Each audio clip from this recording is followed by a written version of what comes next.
Buenos días a todos y muchas gracias por asistir a esta comparecencia que se produce tras realizar un Consejo extraordinario, un Consejo de Gobierno extraordinario que ha tenido por objeto valorar la situación en la que nos encontramos, en que se encuentra Ceuta, transcurridos casi 20 días después de haber sufrido el ataque a nuestra integridad territorial que sufrimos los días 30 y 31 de julio. Les puedo asegurar, y lo digo con absoluta sinceridad, que no me gustaría tener que realizar esta comparecencia, pero también les puedo asegurar que no tengo más remedio que hacerla, porque la lealtad a quien primero se la debemos es a Ceuta y a sus ciudadanos. Y porque en estos momentos estamos convencidos de que defender a Ceuta es la mejor manera que tenemos de defender a España. Es la obligación, por tanto, de denunciar la falta de respuesta adecuada por parte del Gobierno de la Nación a una parte de España que se ha visto atacada en su integridad territorial, según decía, y utilizo palabras del propio presidente del Gobierno, una parte de España que se encuentra en una situación de alto riesgo, como hemos venido insistiendo en relación con temas tan sensibles como la seguridad ciudadana, el normal funcionamiento de los servicios, la convivencia y la seguridad nacional.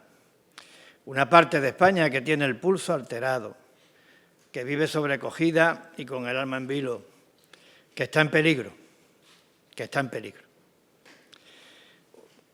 Falta de respuesta, insisto, por parte del Gobierno de la Nación. Y también, insisto, me duele muchísimo decirlo, pero creo que es evidente, creo que lo perciben los ciudadanos. En los primeros días de agosto el Gobierno de la Nación pretendió maquillar la realidad afirmando que en 48 horas Ceuta había recuperado la normalidad y que permanecían en nuestra ciudad 2.500 personas de las cerca de 80.000 que habían asaltado masivamente la frontera.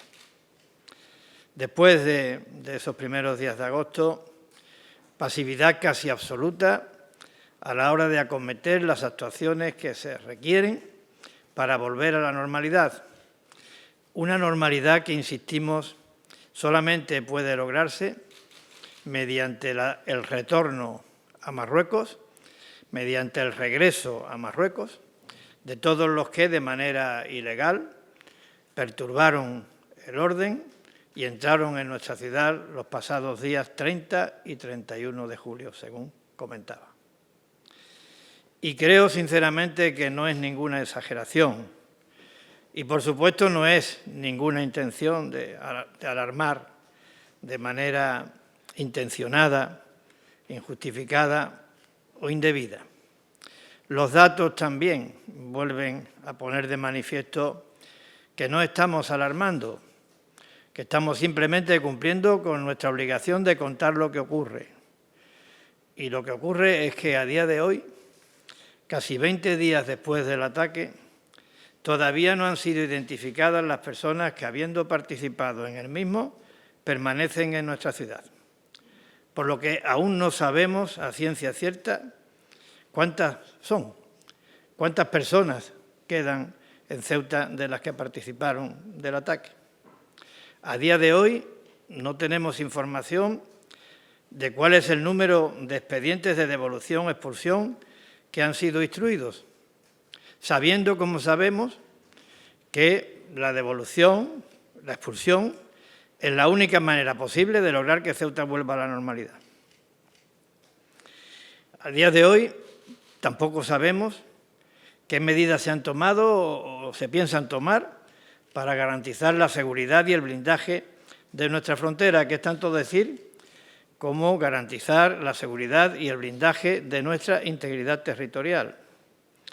A día de hoy tampoco tenemos conocimiento cuáles son las medidas que se piensan adoptar para reactivar Ceuta, para reactivarla anímica y económicamente. Y no nos vale que nos digan que no se puede.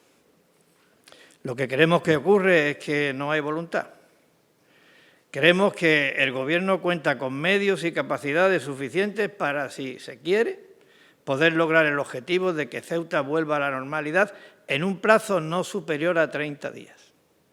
Cuenta con medios y capacidades suficientes para, cumpliendo con la ley, lograr que todas las personas adultas que entraron los días 30 y 31 de julio sean devueltas a Marruecos. Ante esta evidencia, ante esta constatación, como digo, refrendada por los hechos y por los datos, los ciudadanos se preguntan, y el Gobierno de la ciudad también se pregunta, ¿cuál es la razón de que no se actúe con la contundencia debida? ¿Cuál es la razón para esta pasividad? En mi humilde opinión, caben tres posibilidades. La primera, ineptitud. Sería muy grave. La segunda, irresponsabilidad.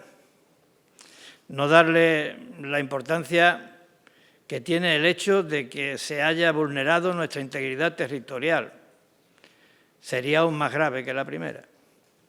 Y la tercera, la que desearía de corazón que los hechos descartaran.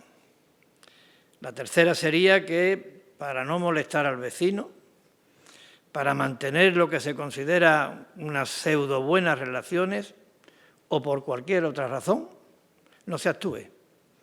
No se actúe con la debida firmeza y contundencia. No se actúe con la debida firmeza y contundencia ante un hipotético plan concebido desde el otro lado que tenga por finalidad golpear sucesivamente a Ceuta hasta la caída definitiva de Ceuta. Ojalá y no sea esta la razón. Lo digo de corazón. Lo digo de corazón. Nada desearíamos más que las cosas cambiaran. Que cambiaran a partir de ahora.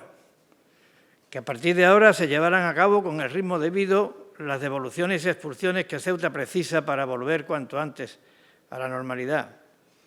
Que a partir de ahora Marruecos colabore no solo de palabra, colabore de manera sincera, de verdad, en la culminación de dichas repatriaciones, tanto de adultos como de menores, y que se adopten las medidas necesarias para blindar nuestra frontera, para garantizar nuestra integridad, para estimular la reactivación de Ceuta, según decía, tanto anímica como económicamente. De cualquier forma, yo sí quiero dejar claro, estamos embargados por la tristeza, pero no estamos abatidos. En cualquier caso, yo quiero dejar claro que los ceutíes no nos vamos a rendir, que los ceutíes jamás nos vamos a rendir. El Gobierno es una parte muy importante del Estado.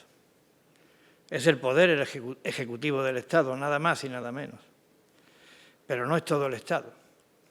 En consecuencia, nosotros tenemos la firme determinación de seguir insistiéndole al Gobierno para que cumpla con sus obligaciones y la firme determinación, asimismo, de pedir ayuda a otras instancias públicas y al conjunto de la sociedad española.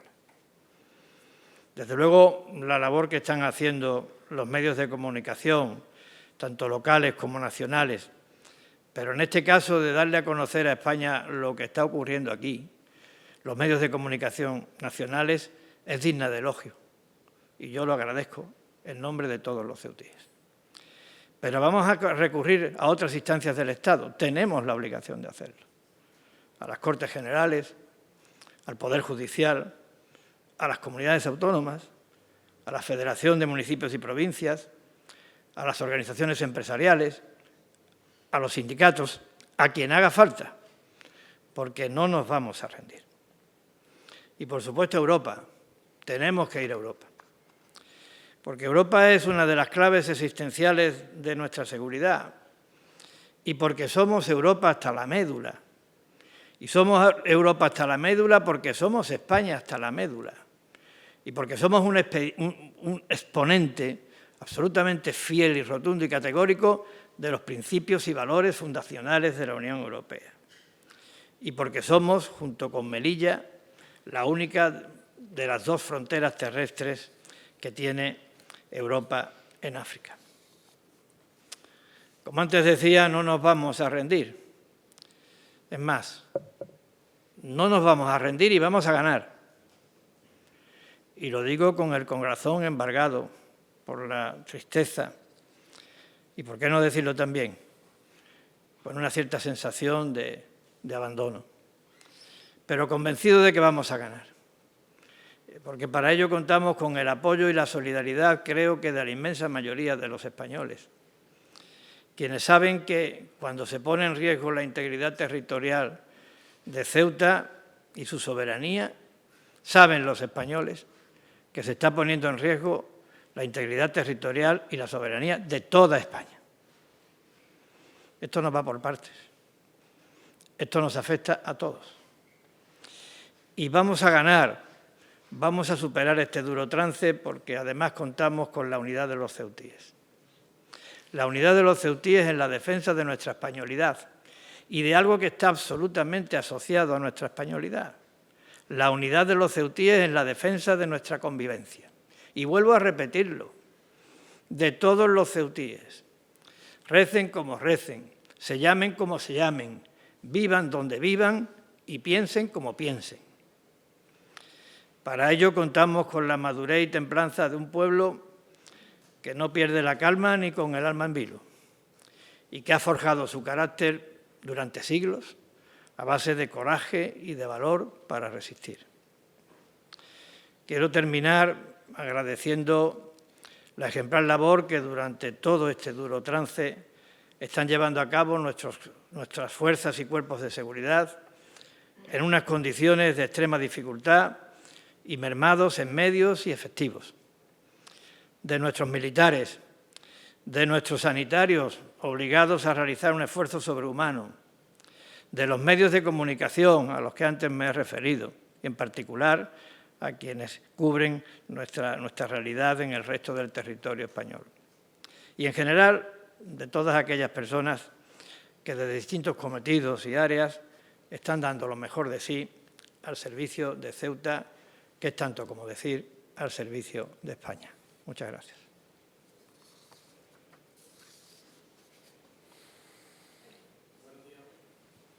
Sí, presidente, buenos días, ¿qué tal?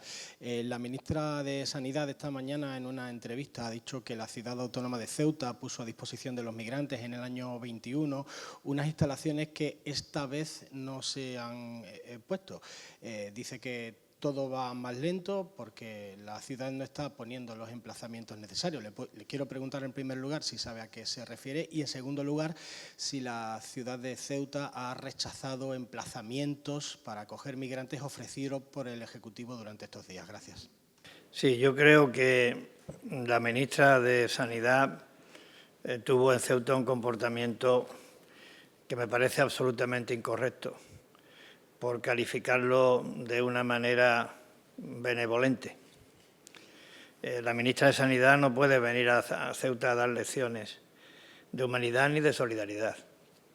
No quiero entrar en competiciones, sería absurdo en un tema tan sensible, pero si hay algún territorio en el conjunto de España, y me atrevería a decir en el conjunto de Europa, en donde la gente sufre como propia el sufrimiento de otro, que se vive de una manera sensible el sufrimiento humano, con independencia de cuál sea el origen de la persona, de cuál sea la nacionalidad de la persona, de cuál sea su raza, ese territorio, esa ciudad, esa gente, es Ceuta y los ceutíes. Y lo hemos demostrado, Ceuta tiene el nivel de acogida de inmigrantes más alto de toda España en términos relativos, en función del volumen de la población. Nosotros no hemos rechazado ningún emplazamiento. Nosotros lo único que estamos poniendo de manifiesto es que a una ciudad en la que ocurre que está viviendo el peor momento de su historia, una ciudad que ha sido atacada en su integridad territorial, una ciudad que vive con el alma en vilo, una ciudad que tiene en alto riesgo, cuestiones tan fundamentales como la seguridad ciudadana, como el normal funcionamiento de los servicios, como la convivencia, como la seguridad nacional, no se la puede tensionar más. Quien tiene que dar respuesta a esto es el Estado.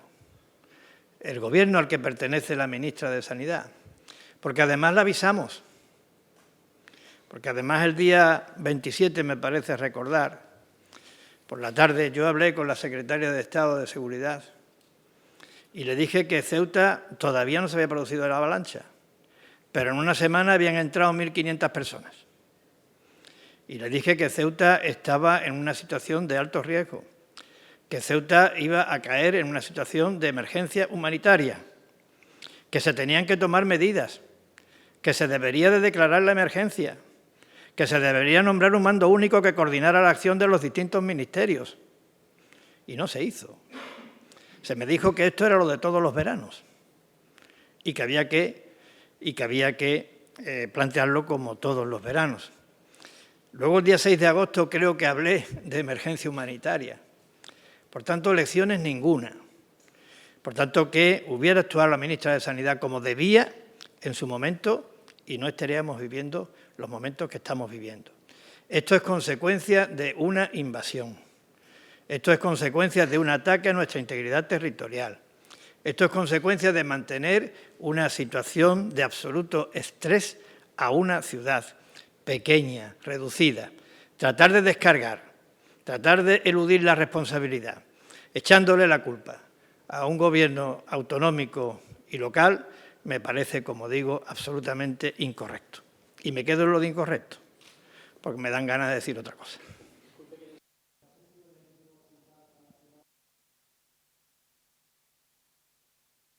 Hablado hasta ahora son instalaciones de la Administración General del Estado. Lo único que le hemos pedido al Estado cuando se han hablado de estas instalaciones, que es para establecer campamentos, Lo único que le hemos dicho al Estado es que contemos con los vecinos, que los vecinos, después de tanto sufrimiento, se merecen también que se cuente con ellos. Oiga, que esto no son palabras huecas, que nosotros en el centro de crisis de la mujer están siendo atendidas en estos momentos 5 chicas que han sido víctimas de violencia sexual. En 20 días, 5 chicas víctimas de violencia sexual. Que además no desviemos la atención. No desviemos la atención, por favor, y ruego que ustedes también contribuyan a contarlo. Aquí hay una salida, y la salida es el retorno, el regreso a Marruecos de los que entraron de manera ilegal. Y me atrevo a decir que por la fuerza, a través del tumulto, que también se puede ejercer la fuerza a través del tumulto. Es que entraron 80.000 personas. Es que de las 80.000 no sabemos todavía cuánto quedan. Pues mire usted, que retornen a Marruecos. Y si retornan a Marruecos, algunos están en el CETIP de antes, se liberarán los espacios suficientes para que esas otras personas puedan estar más bien acogidas. Y si hay emplazamientos con los que los vecinos no están de acuerdo y forman parte del ámbito patrimonial de la Administración General del Estado, no vamos a poner ninguna pega. No le hemos puesto nunca. Nadie nos puede dar lecciones a nosotros de solidaridad y de actitud humanitaria. Nadie. Ni a la institución a la que represento, ni a los ceutíes a los que represento. Nadie. Bueno, siguiendo con el asunto de la comparecencia de ayer de la ministra de Sanidad, quería pedirle su valoración sobre 3 aspectos. Por un lado, que dijera que las personas migrantes literalmente no traen enfermedades, sino que se pueden contagiar aquí dadas las condiciones en las que viven, y que además dijera que es xenofobia asociar inmigración a delincuencia o a enfermedades. Por otro lado, el tema de la difícil cobertura, siguen insistiendo en que no van a declarar Ceuta como difícil cobertura sanitaria, pese a lo que se ha vivido, cómo ha tensionado, como ella misma ha reconocido, el sistema de atención sanitaria, y además que el presidente del Colegio de Médicos ya ha advertido de que hay compañeros, si ya era difícil traer médicos, ahora lo va a ser más. Incluso hay compañeros que ya trabajan aquí y que se están planteando irse por la inseguridad y por el miedo. Y por otro lado, una valoración sobre que la ministra de Sanidad, siendo la máxima responsable de la sanidad ceutí, no haya venido hasta ahora, un domingo en mitad de la crisis sanitaria, y que no se haya comprometido a volver en situaciones normales. Pues yo creo que usted con la pregunta está dándome la respuesta y creo que no es su intención, pero ha sido una pregunta muy bien formulada y extensa. En cualquier caso, yo creo que, como decía usted misma, está dando la respuesta. La situación que tienen estos inmigrantes, las condiciones que tienen, la principal responsable es la ministra de Sanidad como miembro de un gobierno que tiene la obligación de atender eso, que recibió la advertencia y la alarma por parte del Gobierno de la ciudad 10 días antes de que ocurriera, el lunes 27 de julio e insistentemente el día 6 de agosto. Y no ha actuado, y son los responsables.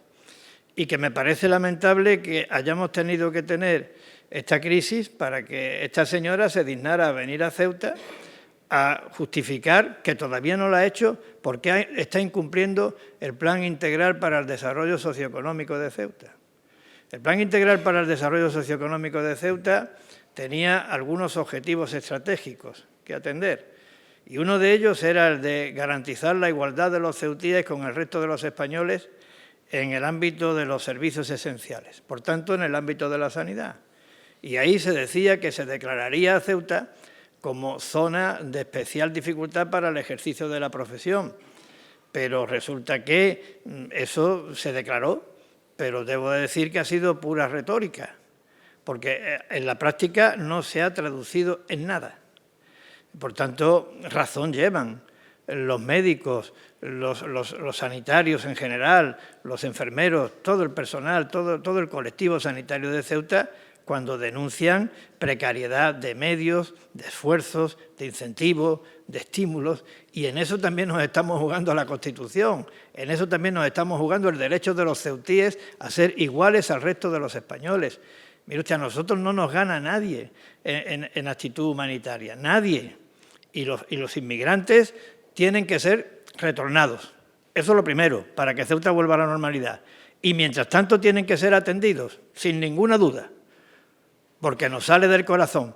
Pero oiga, que la ministra de Sanidad, está bien que piense en los inmigrantes, pero también debería de pensar en los ceutíes. ¿O es que los ceutíes no tenemos derechos? ¿O es que los ceutíes no tenemos derecho a una sanidad igual que a la del resto de los españoles? Es que esto no refuerza nuestra condición. Es que esto no contribuye también al arraigo de la población. Es que esto no contribuye también al desarrollo económico de Ceuta. Es que esto no contribuye también a consolidar nuestro papel como una parte más de España y de Europa. Un poco de respeto. Yo quisiera preguntarle por ese plazo que ha dado de 30 días, ¿sería desde el 30 de julio o a partir de ahora da ese plazo de 30 días? A partir de que se empiece, señor Mendoza. Es que yo la impresión que tengo es que no se ha empezado. Y nosotros, la verdad, yo he dicho 30 días porque me parece que es suficiente según los asesoramientos técnicos, señor Mendoza, que hemos recibido. Aquí los datos es que si se pusieran, me parece que, vamos, yo los cálculos que hemos practicado los traía aquí apuntados a mano, pero vamos, están a mano, pero son fruto de preguntas, de asesoramientos cualificados que hemos recibido, del tiempo que se puede tardar en instruir un expediente de devolución o de expulsión, y si hubiera 50 funcionarios adscritos a esta tarea, y uno puede decir 50 funcionarios son muchos, ¿sí? Pero es que tiene mucha importancia que se haya vulnerado la integridad territorial de España. Es que esto yo no sé cuántas veces ha pasado. Yo tengo 73 años y no recuerdo nunca que un presidente del Gobierno haya anunciado que se ha producido un ataque con éxito a la integridad territorial de España. Tengo 73 años y no lo he conocido nunca. Bueno, pues 50 funcionarios de extranjería no son difíciles de reclutar y de poner a disposición de esta causa. 50 funcionarios pueden hacer al día, según lo que es una tramitación ordinaria o habitual de este tipo de expedientes de devolución y de traslado o de expulsión, pueden hacer 15 expedientes al día. 50 funcionarios haciendo 15 expedientes al día, estamos hablando de 750 expedientes cada día. 750 expedientes cada día, multiplicando por 5 días que tiene la semana, sin trabajar los sábados y los domingos, estaríamos hablando de 3.750 expedientes a la semana. 3.750 expedientes a la semana por cuatro semanas que tiene el mes, estamos hablando de 15.000 expedientes al mes. Luego, esto no es misión imposible. Esto más bien parece falta de voluntad. ¿Y por qué? Pues no lo sabemos. Yo he dado 3 posibles explicaciones. Buenos días. Yo quería preguntarle por esas acciones que ha anunciado que podrían llevar a cabo. Ha mencionado las Cortes Generales, Europa y también el Poder Judicial. Quería saber si en este Consejo de Gobierno extraordinario se ha soslayado de alguna forma cuáles podrían ser esas acciones que podrían emprender acudiendo al Poder Judicial. Y volviendo a la cuestión que le planteaban los compañeros sobre lo que dijo ayer la ministra de Sanidad, sobre esos edificios, esos recursos que, según la ministra, ustedes no quieren poner a disposición para acoger a los migrantes, ha dicho ahora que hay también que atender a los vecinos. No sé si un problema sería que los vecinos no estén de acuerdo con acoger a los migrantes en algunos edificios que estén al lado de esos vecinos. Y si ustedes, en cualquier caso, disponen de esos edificios, si tienen en propiedad edificios que se puedan poner a disposición. Sí, el Poder Judicial es respetando la independencia del Poder Judicial, no le quepa la menor duda. El Poder Judicial es simplemente para transmitir a las más altas instancias del Estado cuál es la situación que vive Ceuta, pero por supuesto con respeto absoluto a la independencia del Poder Judicial. No pretendemos de ninguna manera que el Poder Judicial altere su comportamiento y su funcionamiento. Confiamos plenamente en el Poder Judicial, plenamente, pero es simplemente que uno lee la Constitución y dice, bueno, ¿cuáles son los poderes del Estado, ¿no? El Estado tiene 3 poderes. Me parece que fue Montesquieu, ¿no?, el que lo estableció, y perdónenme por esta transgresión inapropiada en los momentos de gravedad que estamos viviendo, pero hay un poder ejecutivo, que es el Gobierno, que ya sabemos cómo está actuando.